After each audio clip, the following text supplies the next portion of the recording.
Hi, this is Dan Sullivan, and this is the next episode of Podcast Payoffs, and this is with my partner, my multiplier partner, Gord Vickman. And as the simplifier, I'm just going to set this one up. Great podcasts where you have two equal but really, really different partners really are more powerful than a podcast where you just have one person. Mm-hmm. Okay. And the difference is that you have one person who really simplifies things, and then the other person takes the simplification, says how it can work in all different places in the world. And we did that. You know, our series here is about podcasts and the payoff of podcasts, but it's really, really important in a podcast.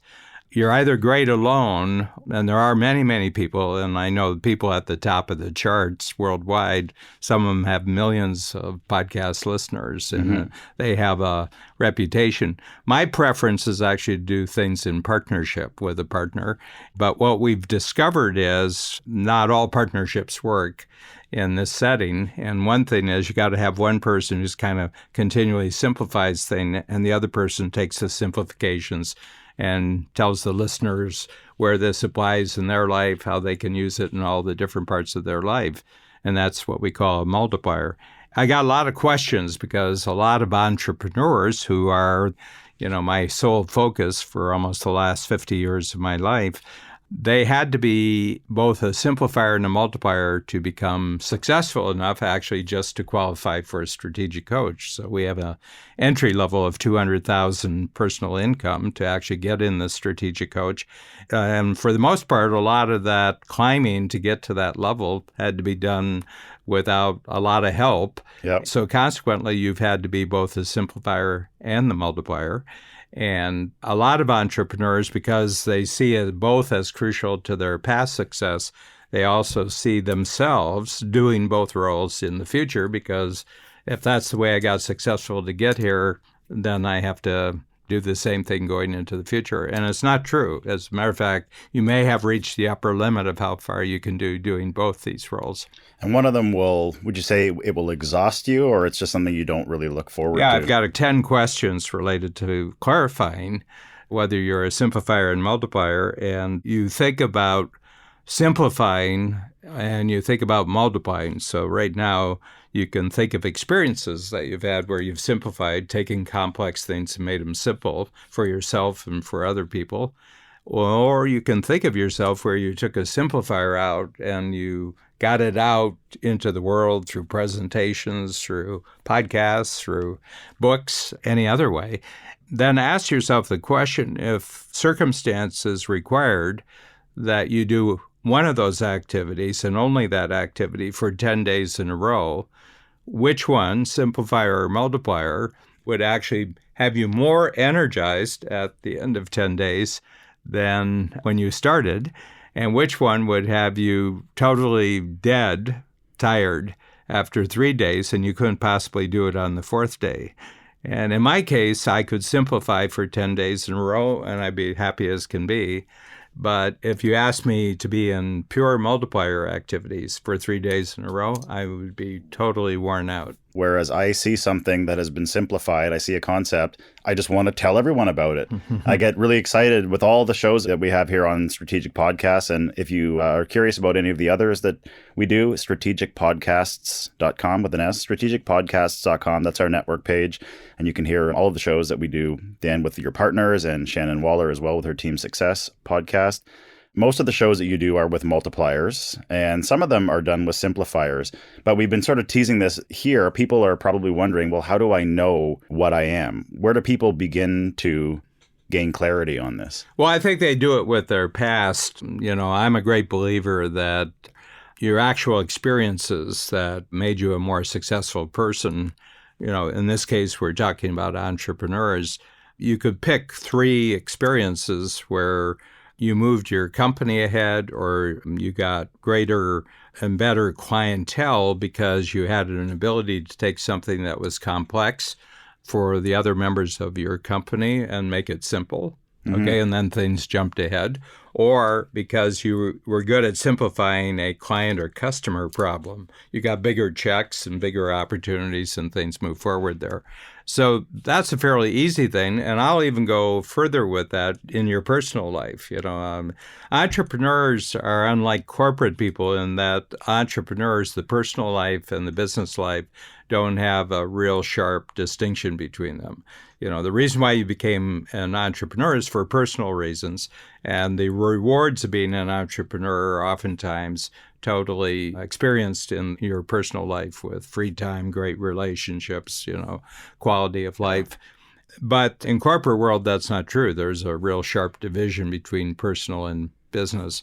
But the big thing is that in your personal life, I'm someone who, when I'm around any kind of complexity whatsoever, I immediately say, okay, whoa. Before we go anywhere else, let's just get simple thing. Let's clean up here. Let's make sure everything is simple so we can all be on the same page when we go forward. Yep. Now, I'm not the person to take people forward, but I am the person to get them simple so that they can go forward. Yeah, and you can find the people that you're missing. Yeah. To move that forward. Yeah. So as we mentioned, there's the simplifier, multiplier, clarifiers.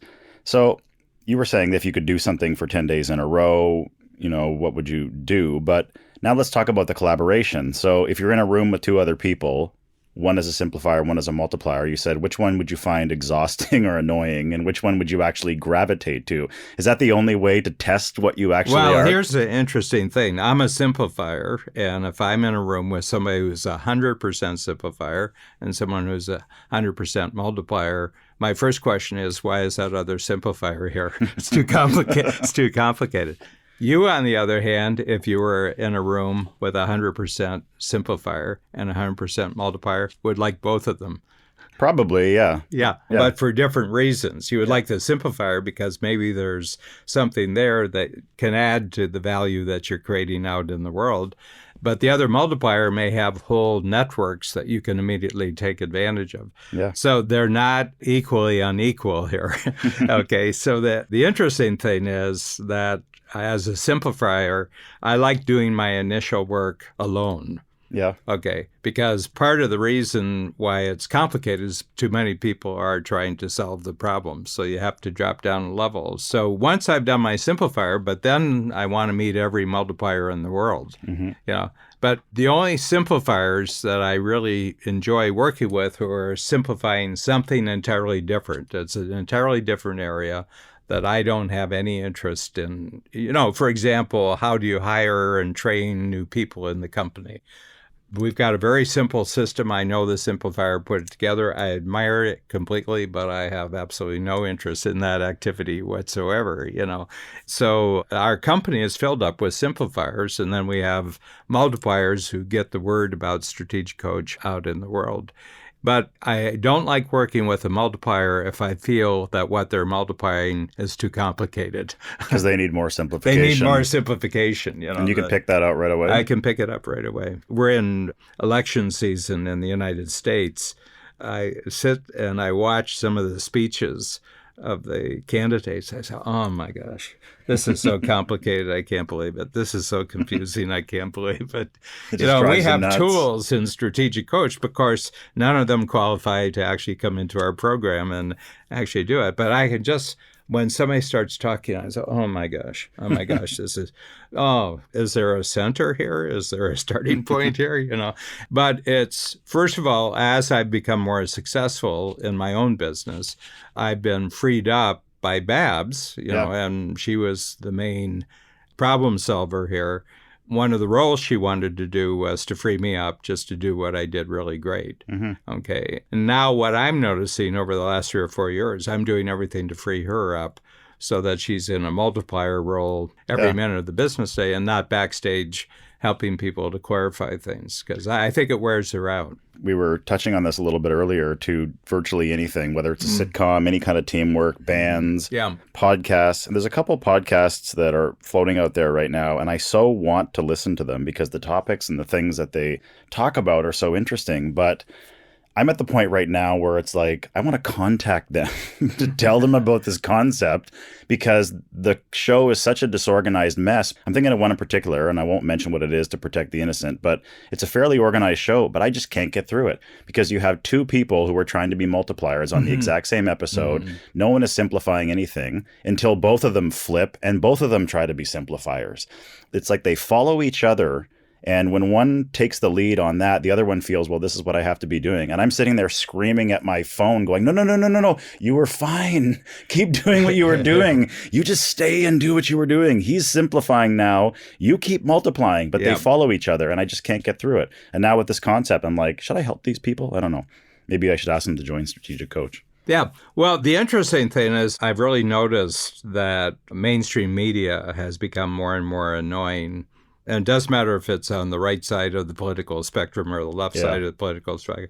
And the reason is that I think that the entire media, and you experience this in talk radio, you experience this in AM radio, that they're in such survival state for advertising dollars because Google and Facebook have just eaten their lunch. Yeah, they're eating their lunch. And I think that's true of the cable television and network television. I think the same thing, that they have to shine every minute that's available. They have to shine. But when you have a show that's got 5 people on a panel, first of all, they don't listen to each other. And regardless of what the other person said, they use it as a jumping off point, even if it has nothing to do with what the person said. And it seems to be this massive competition for very, very scarce advertising dollars and very, very scarce airtime. Yeah. And the times are getting shorter. They're getting restricted down. So if you can't pull it off in 30 seconds, you may not be back on the show tomorrow. Yeah. And the moderator, you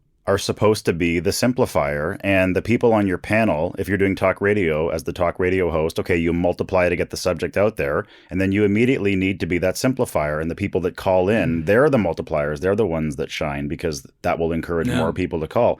But there's so much ego now in terms of network television and network television news specifically, right? Because, you know, as you grow your profile, it can mean big checks and big contracts. So everyone's trying to be the star at the exact same time. And I think that's why so many of these panels are so difficult to watch. I mean, we're in a pretty charged political climate right now, and everybody's trying to build their star power. But when you have a discussion that really works, you'll find that this formula works right across the board. You have the moderator being the simplifier and allowing all the people to shine. Everyone's just talking over each other now, and it doesn't seem to make any sense. So is that the reason why you just stopped watching television two years ago? I think that was part of it. Just for the listeners, in July of 2018, it was a great summer here in Toronto, which doesn't always happen. But we had a beautiful July and August, and I just noticed at Labor Day time that Babs and I hadn't watched any television for approximately 6 weeks. And one of the things I was noticing is just emotionally and psychologically, I was cooled out. Yeah. I was really cooled out. And I said, I bet that daily dose of getting other people's urgency in my face is not doing me, is not Probably not helping me at all. So I said, I wonder how much further I could go. And as I went through the fall, I just noticed that I wasn't usually taking my time at night after dinner, and I wasn't taking my time on weekends to watch any television. I started reading more. I started exercising more. We got to bed on an average, about an hour earlier, and as a consequence, got an hour more sleep. But I noticed my productivity at work really kicked up, and I haven't been crunched with any deadlines. I've been very busy. I've been maybe busier than I was before that. But I'm noticing, and it worked out to about 700 hours of personal time that got freed up with that. There seems to be slack in my general system that gives me a chance to start things earlier, keep them going, have a lot of balls going at the same time and giving each of them just what they need on a daily basis.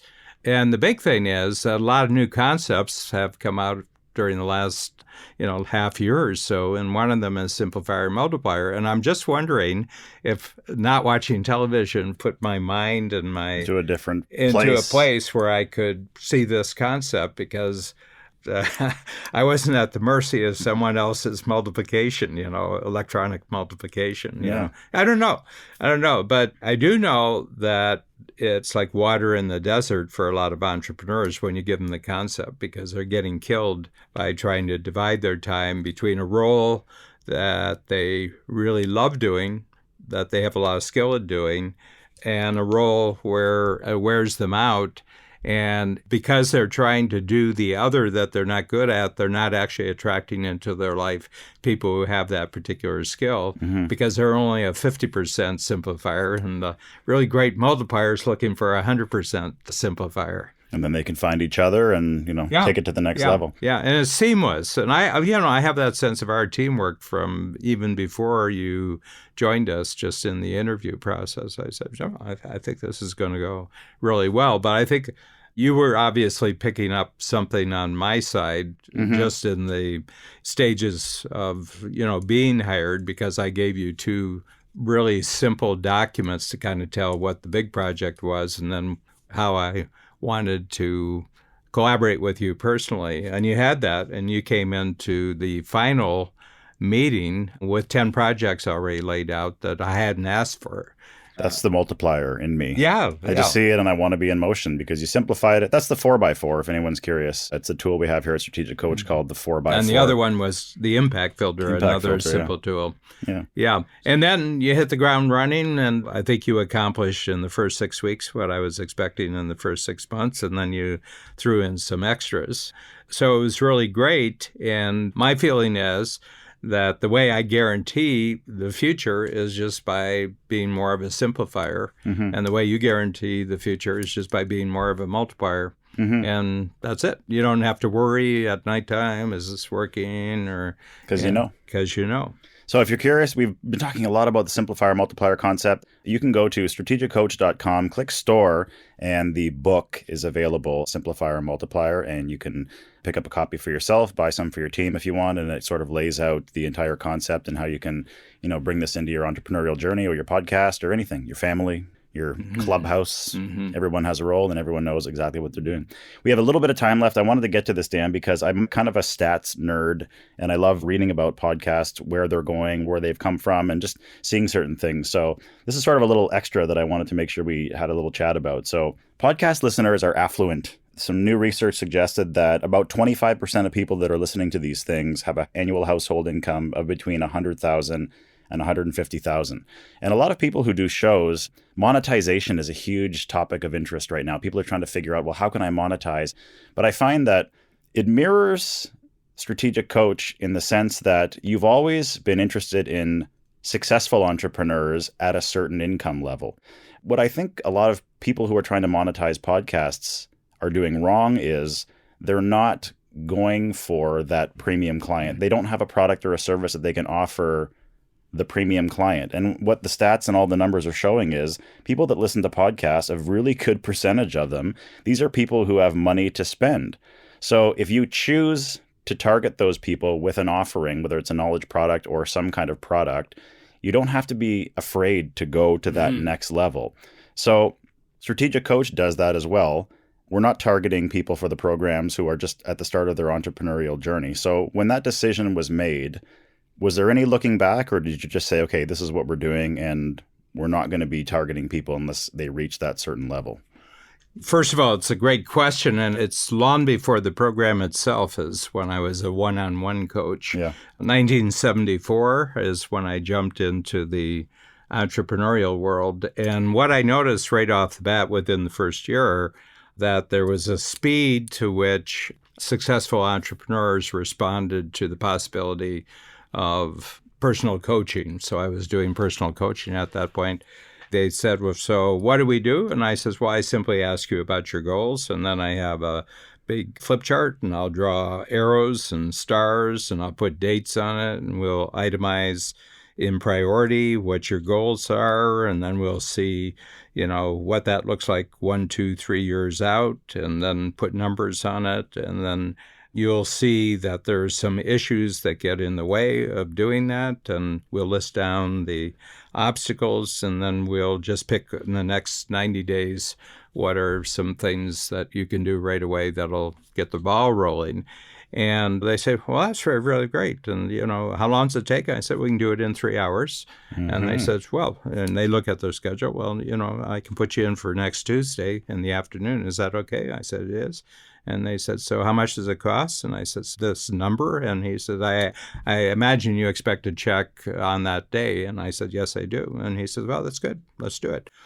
And that was one area of experience. And all the other area experience where I was working with someone who was an employee, even a high-level employee in some organization, government organization, corporate organization, philanthropic organization, they'd say, well, can you put together a proposal on this?